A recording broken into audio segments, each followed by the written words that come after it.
Lucky ने जब देखा कि उसकी आंखों के सामने कोई नहीं बल्कि निर्मला खड़ी हुई थी तो वो हैरान हो गया। निर्मला ने जैसे ही लकी को वहां देखा तो उसने उसके ऊपर भड़कना शुरू कर दिया था। लकी ने जब उससे कहा कि वो तेजस से मिलना चाहता है तो उसने उल्टा उससे सवाल जवाब करने शुरू कर दिए। इतने में तेजस नीचे आया और लकी से मिल लिया। लकी ने जब राजा को उसके सामने खड़ा किया तो तेजस ने उसे पहचानने से इनकार कर दिया। उसने इस बात से भी साफ मना कर दिया कि उसने वैसा कुछ नहीं किया था जो लकी कह रहा था। इसके बाद जब लकी को प्रफुल्ल की मौत के बारे में खबर लगी तो वो सख्ते में आ गया। उसने मामले को बीच में ही छोड़ दिया और सीधा अपने घर जाने के लिए रवाना हो गया।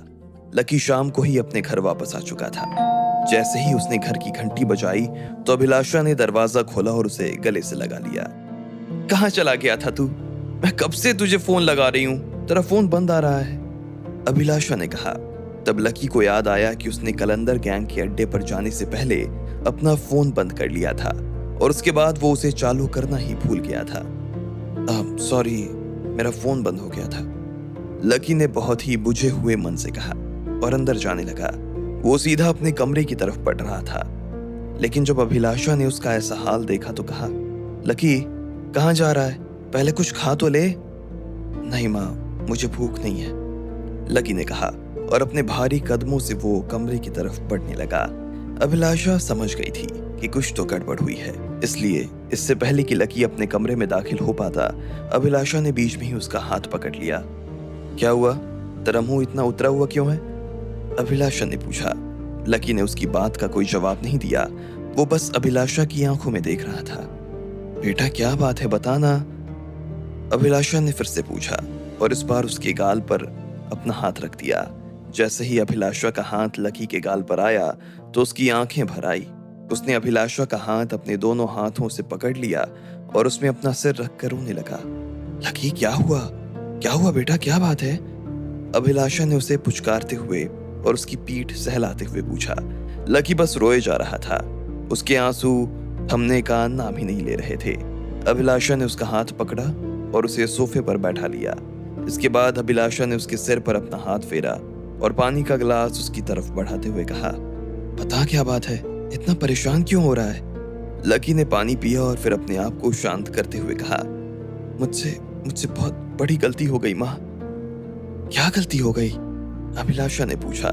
लकी ने 2 सेकंड तक कोई जवाब नहीं दिया तो अभिलाषा ने उसके कंधे पर हाथ रखते हुए कहा, तू चिंता क्यों करता है? अभी मैं जिंदा हूं ना, हम दोनों मिलकर उस गलती को सुधार लेंगे बेटा, तू बस बता तो सही क्या बात है?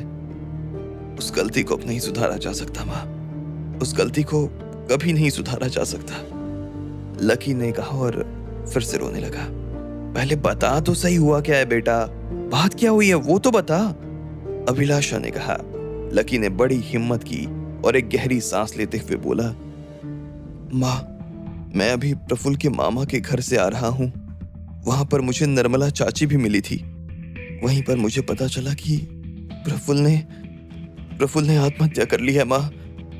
लकी के मुंह से जैसे ही ये बात निकली अभिलाषा का माथा घूम गया। उसे ऐसा लग रहा था जैसे उसे चक्कर आ रहे थे। क्या? अभिलाषा के मुंह से निकला। वो अभी भी लकी की बात का विश्वास नहीं कर पा रही थी। हाँ माँ, मुझे जिस केस में अंदर डाला गया था उसकी जड़ प्रफुल्ल के मामा तेजस मैत्री थे। मैं जब उन तक पहुंचा तो मुझे पहले लगा कि ये प्रफुल्ल और उनकी मिली भगत है जिसकी वजह से मैं अंदर हो गया, लेकिन बाद में उन्होंने मुझे बताया कि प्रफुल्ल की मौत हो गई है, उसने आत्महत्या कर ली है और उसकी आत्महत्या का जिम्मेदार मैं हूँ। लकी ने भारी आवाज और उदास आंखों से अपनी माँ की तरफ देखते हुए कहा। तू उसकी आत्महत्या का जिम्मेदार? कैसे? अभिलाषा ने पूछा। माँ, निर्मला चाची को भी कैंसर की बीमारी हो गई है। ऐसे में प्रफुल्ल जितना टाइम हो सकता था उतना टाइम उन्हें देना चाहता था, लेकिन पुलिस उसे लगातार ढूंढ रही थी। ऐसे में वो उन्हें टाइम नहीं दे पा रहा था। उसके मामा भी उसे अपने यहाँ ज्यादा दिन तक छुपा कर नहीं रख सकते थे। इन सब चीजों से वो बहुत परेशान हो गया माँ, और एक दिन उसने अपने आप को आग लगा ली, लकी ने कहा और फिर से रोते हुए बोला, सब मेरी गलती है माँ, सब मेरी गलती है। उन लड़कियों को इंसाफ दिलाने के चक्कर में मैंने अपने भाई को खो दिया माँ। भले ही वो कैसा भी आदमी था, भले ही हम दोनों का रिश्ता कैसा भी था, लेकिन आखिर में था तो वो मेरा भाई ही ना माँ, मेरे परिवार का हिस्सा ही तो था। जब मैं अपने परिवार पर कभी आँच नहीं आने देता हूँ, तो फिर मैं अपने भाई को ऐसा कदम उठाने के लिए मजबूर कैसे कर सकता था माँ? सब मेरी गलती है माँ, सब मेरी गलती है। लकी ने जब अपने आप को कोसना शुरू किया तो अभिलाषा ने उसे फिर से गले से लगा लिया और उसे शांत करवाते हुए बोली, ऐसा नहीं है बेटा, ऐसा बिल्कुल भी नहीं है। उसने अगर ये कदम उठाया है तो उसमें उसकी गलती है ना, तुम्हारी कोई गलती नहीं है बेटा। अरे उससे ऐसा कुछ करने से पहले तुमसे पूछना चाहिए था। अगर वो तुमसे और उन लड़कियों से माफी भी मांग लेता तो क्या हम उसे माफ नहीं करते? तुम प्लीज इस चीज के लिए अपने आप को दोष देना बंद कर दो, प्लीज। हालांकि ये खबर सुनकर खुद अभिलाषा की भी आंखें भर आई थी, लेकिन वो चाहकर भी इस वक्त लकी के सामने रो नहीं सकती थी। वो जानती थी कि जो हुआ वो गलत था, लेकिन उसे ये भी पता था कि जो हुआ उसमें लकी की कोई गलती नहीं थी। वो लकी को प्रफुल्ल की मौत का जिम्मेदार नहीं ठहरा सकती थी। इसलिए उसने बात बदलने के लिए कहा, कमल चाचा को इसके बारे में पता चला या नहीं? नहीं माँ, पूरे परिवार में आपके और मेरे अलावा किसी को इस बारे में कुछ नहीं पता। उन लोगों ने कहा कि जब से हमने उन दोनों को घर से निकाला तब से उन दोनों ने भी अग्रवाल परिवार से नाता तोड़ लिया और अब उनका इस परिवार से कोई लेना देना नहीं है। अगर मैं वहां नहीं पहुंचा होता तो शायद हमें ये खबर भी नहीं मिल पाती, लकी ने कहा। अभिलाषा भी उसकी बात सुनकर सोच में पड़ गई। लकी सही तो कह रहा था। एक बार जो इस परिवार से निकल जाता था उसका इस परिवार से कोई लेना देना नहीं होता था। कई बार तो ऐसा भी होता था कि उस इंसान की मौत का परिवार के लोगों में कोई शोक भी नहीं होता था। फिर भी अभिलाषा नहीं चाहती थी कि कमल को इस बात से अनजान रखा जाए कि उसकी इकलौते बेटे की मौत हो गई। इसलिए उसने लकी की तरफ देखते हुए कहा, बेटा हमें परिवार वालों को इस बारे में खबर तो देनी ही पड़ेगी ना। अगर कल को उन्हें कहीं और से पता चला कि तुम्हें इस बारे में सब कुछ पता चल चुका था तो ये उल्टा तुम्हारे लिए बुरा होगा। चाहता तो मैं भी हूं माँ कि कमल चाचा, दादाजी और बाकी सब लोगों को इस बारे में बता दूं, लेकिन मुझे समझ में नहीं आ रहा कि किस मुंह से उन लोगों का सामना करूंगा। आप कह रही हैं कि इसमें मेरी कोई गलती नहीं, वो अपनी जगह ठीक है माँ, लेकिन मैं जो अपने मन से इस बात को नहीं निकाल पा रहा हूं उसका मैं क्या करूं? लकी ने कहा। पूरे रास्ते उसे ये बात खाई जा रही थी और जब वो अपने घर पहुंच गया तो उसे ऐसा लग रहा था जैसे प्रफुल्ल उसके आसपास पिशाच बनकर मंडरा रहा था। नहीं लकी, तुम्हें अपने बारे में ये सब सोचने की कोई जरूरत नहीं है। मुझे पूरा विश्वास है कि परिवार के बाकी लोग भी तुम्हारे बारे में ऐसा कुछ नहीं सोचने वाले हैं। जब प्रफुल्ल जेल में गया था तब भी सब सच के साथ थे और क्योंकि तुम सच के साथ थे इसलिए अपने आप ही सब तुम्हारे साथ हो गए। मुझे लगता है कि इस मौके पर भी परिवार तुम्हारा साथ नहीं छोड़ने वाला है। मैं कमल चाचा के बारे में कुछ नहीं कह सकती, लेकिन दादाजी की तरफ से तुम्हें चिंता करने की कोई जरूरत नहीं है, अभिलाषा ने कहा। लकी ने अपनी माँ की आंखों में देखा और एक गहरी सांस लेते हुए बोला, ठीक है माँ, तो फिर हमें सबको हॉल में बुला लेना चाहिए। इसके बाद लकी ने फोन उठाया और एक के बाद एक सभी लोगों को फोन मिलाना शुरू कर दिया। लकी के बुलाने पर कुछ ही देर बाद सभी लोग हॉल में जमा हो गए। लकी, अभिलाषा, दशरथ वहां पहले ही पहुंच गए थे। जैसे ही निशांत ने लकी को देखा तो वो उसके गले से लग गया और बोला, क्या बात है भैया, कोई गुड न्यूज सुनाने वाले हो क्या? लकी ने उसकी बात के जवाब में सिर्फ एक फीकी सी मुस्कान दे दी। निशांत भी समझ गया था कि बात कुछ गड़बड़ थी। इससे पहले कि निशांत कुछ पूछता, शिवराज और काशीनाथ वहां पहुंच चुके थे। उन दोनों को देखते ही निशांत अपने बाकी भाई बहनों के साथ में बैठ गया। शिवराज उतने में लकी के पास आए और बोले, क्या बात है बेटा, सब ठीक तो है? बैठिए दादू, मैं बताता हूँ। हम चाहे तो शुरू कर सकते हैं। कमल चाचा को आ जाने दीजिए, उसके बाद शुरू करते हैं, लकी ने कहा और कमल की राह देखने लगा।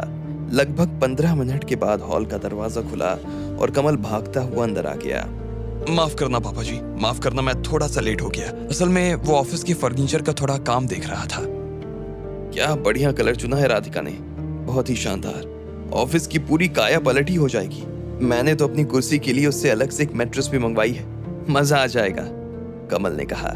लकी ने जब कमल को इतना खुश देखा तो उसके दिल पर जैसे चट्टान पड़ गई थी। उसके लिए कमल को वो खबर दे पाना और ज्यादा मुश्किल हो गया था जो वो देने वाला था। उसने सीधा अभिलाषा की तरफ देखा। खुद अभिलाषा के लिए भी ये घड़ी मुश्किल की थी, फिर भी उसने लकी को हिम्मत रखने का इशारा कर दिया।